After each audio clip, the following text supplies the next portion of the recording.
Poderoso, esse momento de meditar na tua palavra, Senhor. E isso que eu te peço, ó Deus, nós vamos compreender esta palavra com o coração e desta forma o Senhor se agrade de nós. E esta mesma palavra fique guardada em nossa alma e espírito, para que cada um de nós seja uma bênção. Em nome do Senhor Jesus. Amém. Amém? Então a palavra da nossa noite, a palavra dessa noite, está em 1 Samuel capítulo 1, que diz o seguinte, vamos ler. Houve um homem de Ramataim, Zofim, da montanha de Efraim, cujo nome era Eucana, filho de Jeroão, filho de Eliú, filho de Tou, filho de Zuf, Efrateu. E este tinha duas mulheres. O nome de uma era Ana, e o nome da outra, Penina. Penina tinha filhos, porém Ana não tinha filhos. Subia, pois, este homem da sua cidade, de ano em ano, a adorar e a sacrificar ao Senhor dos Exércitos, em Siló. E estavam ali os sacerdotes em Siló, e estavam ali os sacerdotes do Senhor, Hofni e Finéias, os dois filhos de Eli. E sucedeu que no dia em que Eucana sacrificava, dava ele porções dos sacrifícios a Penina, sua mulher, e a todos os seus filhos e todas as suas filhas. Porém, a Ana dava uma parte excelente, porquanto ele amava Ana, porém o Senhor lhe tinha cerrado a madre. A sua competidora excessivamente a irritava, para embradecer, porquanto o Senhor lhe tinha cerrado a madre. Assim o fazia ele de ano em ano, quando ele subia à casa do Senhor. Assim a outra a irritava, pelo que chorava e não comia. Então Eucana, seu marido, lhe disse: Ana, por que choras? E por que não comes? E por que está mal o teu coração? Não te sou eu melhor do que 10 filhos? Impossível, não é mesmo? Então aqui nós temos, quando nós vamos meditar nessa passagem, nós temos aqui um homem que casa-se com a sua amada. Só que a sua amada, sua primeira esposa, é estéril. E por costume, quando uma mulher estéril, tomava-se uma concubina. Não é a lei de Deus, não é a vontade de Deus.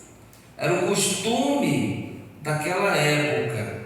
Se a primeira esposa não podia dar-lhe filhos, o homem tomava uma outra para que pudesse dar filhos tanto para a primeira como para ela mesma. Só que nós vemos aqui o caso que a Penina tinha os seus filhos e era o quê? Separada. Ela não entregou a Ana a criança, a primeira criança, que deveria ser ali entregue para Ana como se fosse filho de Ana e Eucana. Só que ela não fez isso.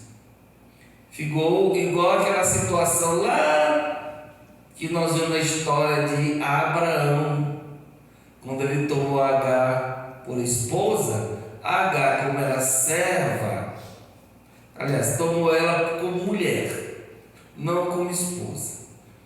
Quando ele tomou a serva de Sara para ter filhos através dela, o filho era para ser, Ismael era para ser entregue nas mãos de Sara, para Sara ser mãe. Só que não foi bem assim a história. Em vez de ter essa união, houve uma separação.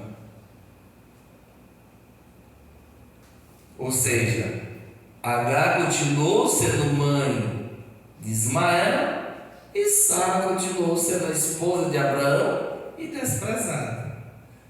Por quem? Pela sua própria criada, pela sua própria escrava, Agar. E aqui nós vemos que a primeira esposa era desprezada pela sua concorrente. E aquela concorrente se tornou o que? Sua inimiga na sua própria casa. E Penina tinha filhos e filhas. E aí ela amargurava a outra. Ela fazia a vida de Ana um inferno. O tempo todo ela jogava na cara de Ana que ela era seca, que ela era amaldiçoada, que ela não podia dar filhos e muitas outras coisas. E ela irritava Ana continuamente. E um dos auges dessa irritação é quando de ano em ano ele subiu para sacrificar em Siló, porque lá estava a tenda, a casa do Senhor. Ainda não era o templo construído por Salomão, era só o templo ali em forma de tenda. Aliás, aqui ainda nem existia reis, né? Nós estamos aqui ainda na época dos juízes. E ali ele ia de ano em ano fazer o seu sacrifício, e ele sempre dava da segunda, dava dos filhos dela, das filhas, mas dava uma parte excelente para a sua primeira esposa Ana. Por quê? Porque ele amava muito. Entendeu? Porque ela era o seu primeiro amor. E ele tinha de grande estima e cuidado com ela. Porque ele sabia que ela era uma mulher o quê? Frágil. Porque ela era uma mulher sentimental e ferida na alma, ferida no coração, ferida nos seus sentimentos. E continuamente ela vivia uma vida amargurada, uma vida de tristeza. Por quê? Porque o sonho dela era ter filhos, ser mãe. Ela queria, por todas as... Se fosse no dia de hoje, ia dizer assim, graças a Deus que eu não posso ter filho. Mas naquele tempo, uma mulher que não pudesse ter filhos era considerada amaldiçoada e infeliz. Por quê? Porque dava brecha para que o marido procurasse outra. E geralmente a outra queria ser o quê? A primeira.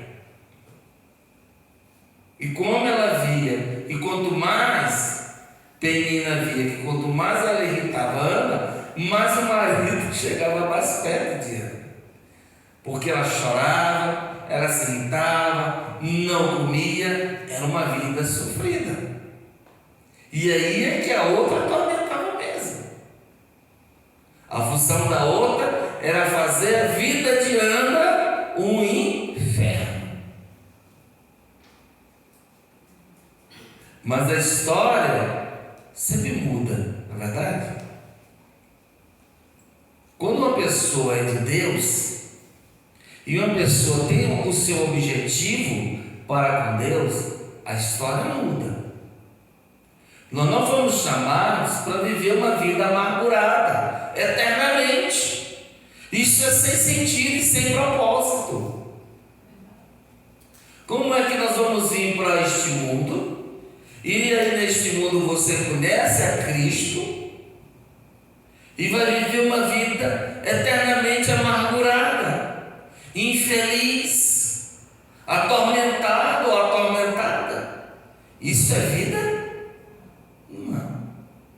Isso não é forma de viver. Isso não é vida. Isso é uma calamidade. Mas, por incrível que pareça, tem pessoas que agem de forma contrária à perspectiva da Bíblia, à perspectiva da fé. Como assim, pastor? Me explica. Nós aqui, pelo menos eu, pastor Andraci, eu creio assim.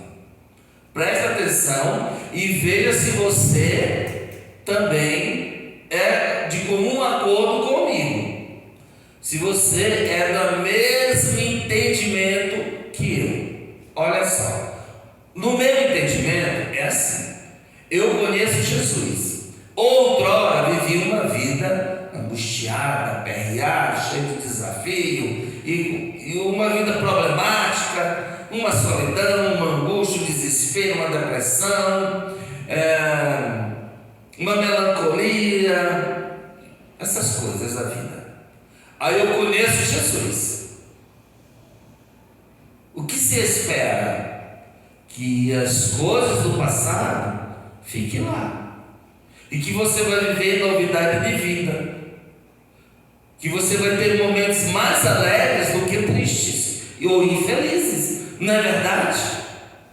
Porque se você busca um Deus, é para você ter uma vida melhor, não é para ter uma vida pior. Se você busca Deus, é para ter um alento, um refrigério, paz, um pouco de harmonia, uma vida mais tranquila. Porque Deus é vida, amém? E Ele diz que Ele é o descanso. Trazei todas as vossas aflições e deixar os pés dele. Trazer seu fardo. Então, a sua preocupação, o seu desespero, o seu fardo, o seu problema, você vai apresentar a Deus, porque o fardo do Senhor é leve.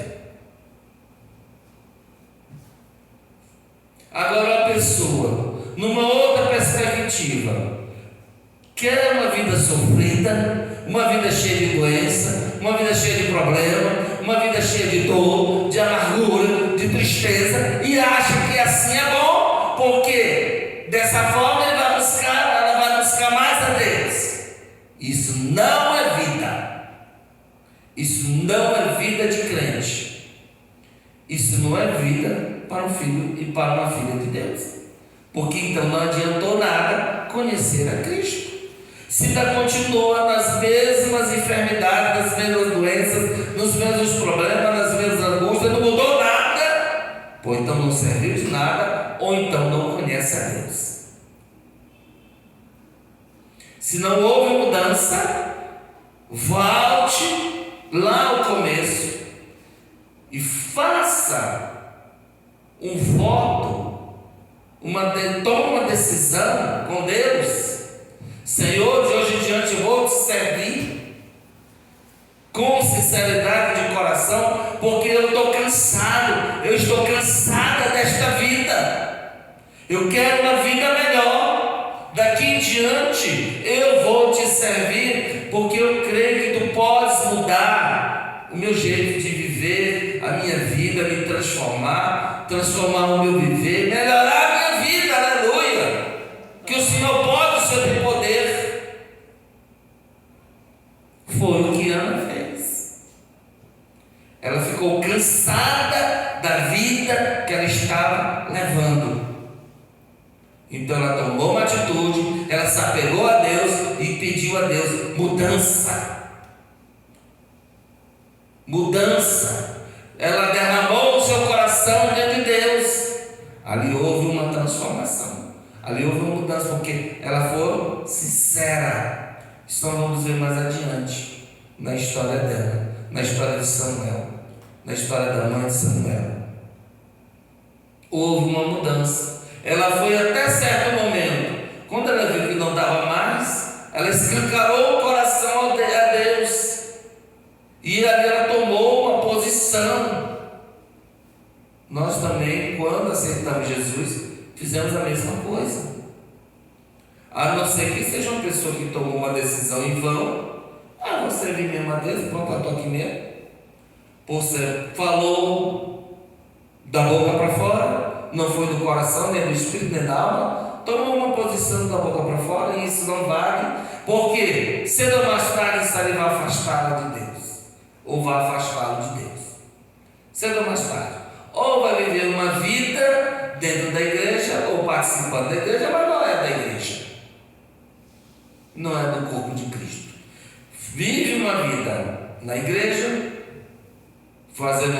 vive uma vida na igreja, mas não faz parte do corpo de Cristo, mas faz parte do mundo.